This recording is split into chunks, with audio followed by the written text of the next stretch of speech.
এদিকে ধনেখালিতে গ্রেফতার 6 তৃণমূল নেতা কর্মী। বিজেপি নেতার বাড়িতে তাণ্ডব, আগুন লাগানোর অভিযোগ, আগ্নেয়াস্ত্র দেখিয়ে হুমকি, লুটপাটের অভিযোগেই গ্রেফতার বলে জানা যাচ্ছে। এখনো পর্যন্ত ধনেখালিতে গ্রেফতার 6 তৃণমূল নেতা কর্মী। কারা তারা, ঠিক কি কি অভিযোগে তাদেরকে গ্রেফতার করা হয়েছে জানার চেষ্টা করব। রানা রয়েছে আমার সঙ্গে সরাসরি। রানা, এই 6 তৃণমূল নেতা কর্মী তারা কারা, কোথা থেকে কখন গ্রেফতার করা হয়, ঠিক কি কি অভিযোগ তাদের বিরুদ্ধে?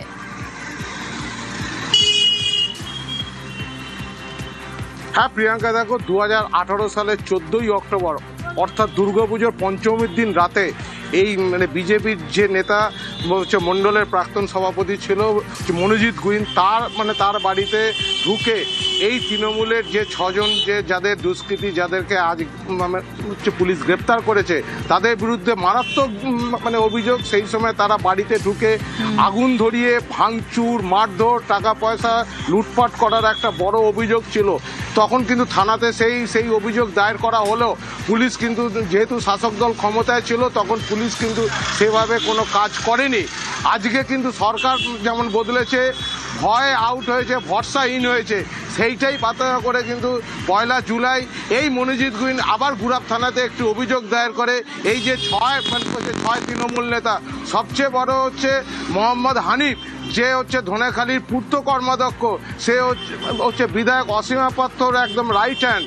বলাই যেতে পারে যে সেই সুযোগকে কাজে লাগিয়ে তৃণমূল যে এই গত 15 বছর যে ক্ষমতায় ছিল, এই এলাকায় এই যে মোহাম্মদ হানিফ সহ যে বাকি যে 6 জন যারা তৃণমূলের দুষ্কৃতী, তাদেরকে যে গ্রেপ্তার করেছে, তারা ওই এলাকায় তোলাবাজি, ভয় দেখানো, মারধর, এই সমস্ত বিভিন্ন অভিযোগে তাদেরকে গ্রেপ্তার করা হয়েছে। আজকে ধৃতদের হচ্ছে চুঁচুড়া আদালতে পাঠানো হচ্ছে। প্রিয়াঙ্কা, একেবারেই রানা, বেশ। রাজ্য সভাপতি দিলীপ ঘোষ মহাশয়ের একটা জনসভা করতে চেয়েছিলাম এখানে, শহীদ কঙ্কাটুরুর শহীদ সমাবেশ হিসেবে। সেইটা মেন আক্রোশ ছিল তৃণমূলের।